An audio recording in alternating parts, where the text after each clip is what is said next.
Covalent bonding. Basically, all you need to know about covalent bonding is that it occurs between nonmetals and is formed by the sharing of electrons. Nonmetals are elements that have a high electronegativity. They're found on this region of the periodic table. They're close to having their outer energy levels filled. They want to gain electrons to get the electron configuration of a noble gas. Hydrogen will want to become S2. All of the other nonmetals will want to become S2p6, getting their octet or having 8 valence electrons in their outer energy level. For example, if we look at chlorine, chlorine is atomic number 17. It has 7 valence electrons, wants to gain 1 more to become like argon. So here's a chlorine with 7 valence electrons. Here's a chlorine with 7 valence electrons. Both of these want to take in electrons. So there's sort of a tug of war between the two chlorines, each of them wanting to take an electron from the other element. Being good little atoms, they will share these electrons. So in essence, both will have 8 electrons surrounding it. Both then get their octet and become stable. Let's take a look at hydrogen, the simplest of the molecular compounds. A single hydrogen has 1 valence electron. It wants to gain 1 more valence electron to become like helium. And so here's 1 hydrogen with its 1 valence electron, another hydrogen with its 1 valence electron.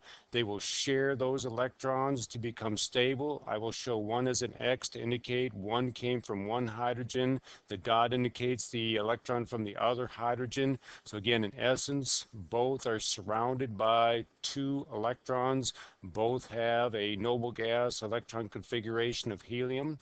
Important to know that this line here in the structural formula represents a shared pair of electrons. And so if we look at the methane molecule, carbon is surrounded by 4 pairs of electrons, or it has its octet has 8. Each of the hydrogens is surrounded by 2 electrons, so they have their duet or have 2. And so both the carbon and all of the hydrogens end up with noble gas electron configurations. Molecular formula is H2, 2 hydrogen atoms bonded together covalently.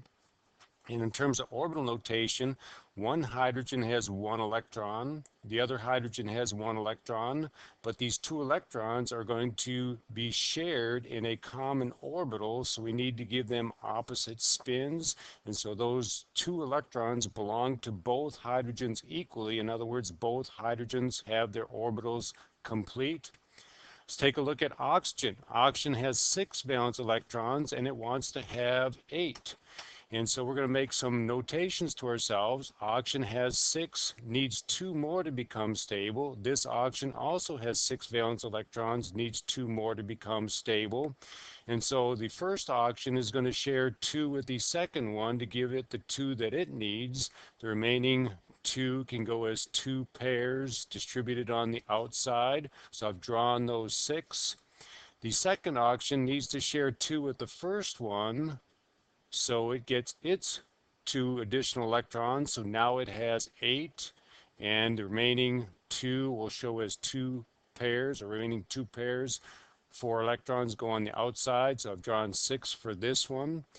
And now we've got 2 shared pairs, so that then is a double bond between the 2 oxygen, giving the molecular formula of O2. Orbital notation, again, each of the oxygens have 8 total electrons. We're going to draw the inner electrons and the valence electrons. We have to use all 8. I've already completed the top oxygen. The bottom oxygen has a total of 8, so we've already given it 2, 4, 6. We have 2 more to put in there, and so we're going to give it opposite spins because these are going to be the bonding pairs of electrons. And then we're going to box these in to indicate those are the 2 bonding pairs. So these last 2 boxes represent the 2 bonding pairs of electrons, where 1 electron comes from each of the 2 oxygen atoms, forming the double bond that joins the 2 oxygen atoms together to form the oxygen molecule. Take a look at nitrogen. Each nitrogen atom has 5 valence electrons, needs 3 to become stable. So the first one is going to share 3 with the second one. Remaining 2 go on the outside. So I've drawn those 5, given this one the 3 that it needs. The second one is going to share 3 with the first one because it needs 3 more. So 1, 2, 3. So we've taken care of those 3. Remaining 2 go on the outside. Drawn those 5. Now we have a triple bond. There's 3 shared pairs between the 2 nitrogens. And the molecular formula then is going to be N2, 2 nitrogen atoms covalently bonded to form the nitrogen molecule. For the orbital notation, note there's going to be 3 bonds where 1 electron comes from each of the nitrogens. And so again, I've drawn the top nitrogen completely. The second one has 4 electrons, needs 3 more. And so we're going to give these 3 opposite spins to pair up to form bonding orbitals. And that forms the triple bond. 3 shared pairs between the 2 nitrogens forms that triple bond. Taking a look at the water molecule. The water molecule has 2 hydrogens and 1 oxygen. We're going to put the oxygen, the single element, in the middle, the 2 hydrogens on either side. And then again, we'll make our notes to ourselves. Each hydrogen has 1 electron and needs 1 more to become stable. Again, hydrogen is the only nonmetal that only needs 2. All the rest of the nonmetals need 8 to become stable. Oxygen has 6, needs 2. So the oxygen is going to share 1 with this hydrogen to give it the one that it needs, 1 with this hydrogen to give it the one that it needs. Remaining 4 go as 2 pairs. We can put them on top and bottom. So we've drawn these 6. The oxygen needs 2 more. And since the oxygen has 2 unpaired electrons and only 6, each of these hydrogens are going to share 1 to form bonding pairs with the oxygen. And so now we've taken care of oxygen's need for 1 more drawn hydrogens, single electron. Structural formula is going to be a bent triatomic molecule. Right now the shape is not important to us. We'll learn more how to shape them later. But these are single bonds with 1 shared pair. You can complete the octet by drawing the remaining electrons if you wish at this point. And the molecular formula, of course, is H2O. So note we've got 2 shared pairs forming a bond. So when we go to the orbital notation, here is oxygen filled in completely already. Here are the 2 hydrogens. Each hydrogen has 1 electron that will give an opposite spin to. And then again, box these in to form the bonding pairs. So here's 1 hydrogen sharing a pair, bonding to the oxygen. The other hydrogen sharing an electron, forming a pair, bonding with the oxygen. There's your 2 single bonds that form the water molecule. Carbon monoxide is CO. In terms of the dot equation, the carbon has 4 electrons, needs 4 more to become stable. The oxygen has 6, needs 2 more to become stable. So when I draw carbon's 4, I need to share 2 with this oxygen to give it the 2 that it needs.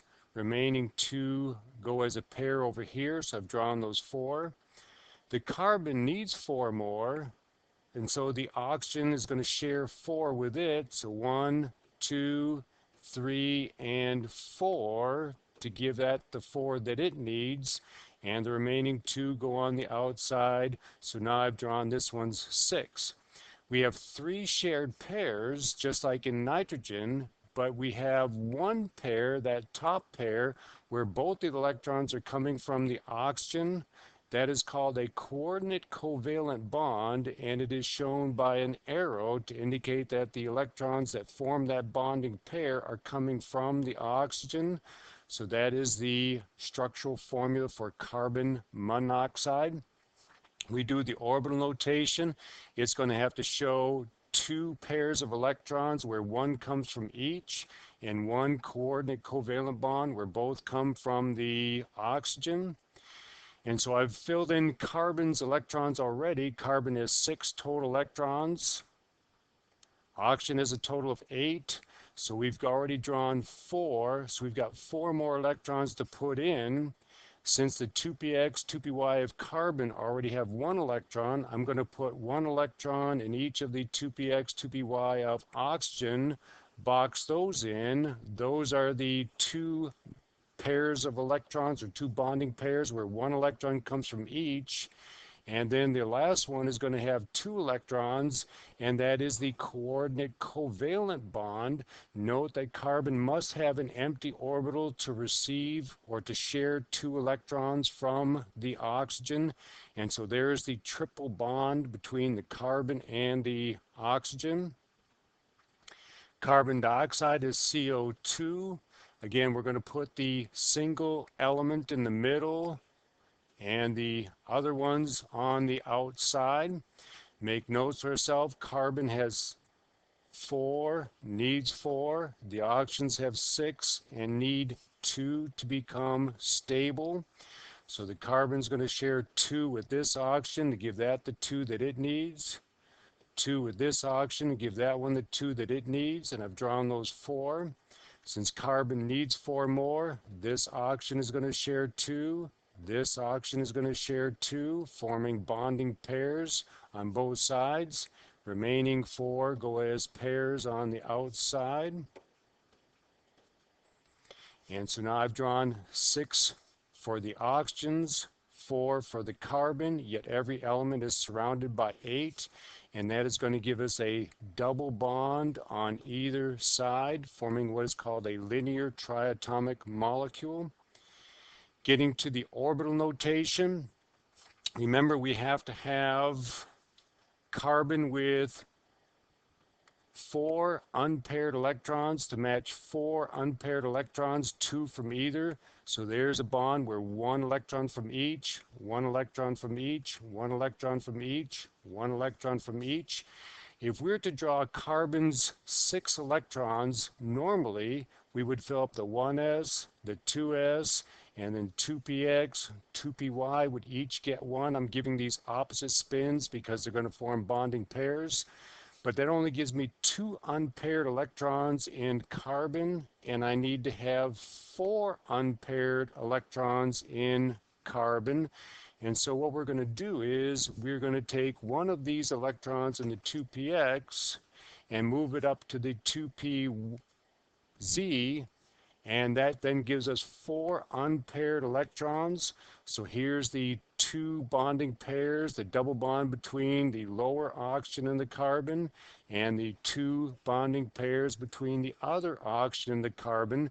This idea of mixing the s and the p orbitals to form 4 sp orbitals is called hybridization. That is the mixing of atomic orbitals into new hybrid orbitals with different energies, different shapes. It's a blending of the two, and then the component or the standard atomic orbitals, and that gives carbon 4 bonding orbitals, 4 unpaired electrons to form bonding pairs.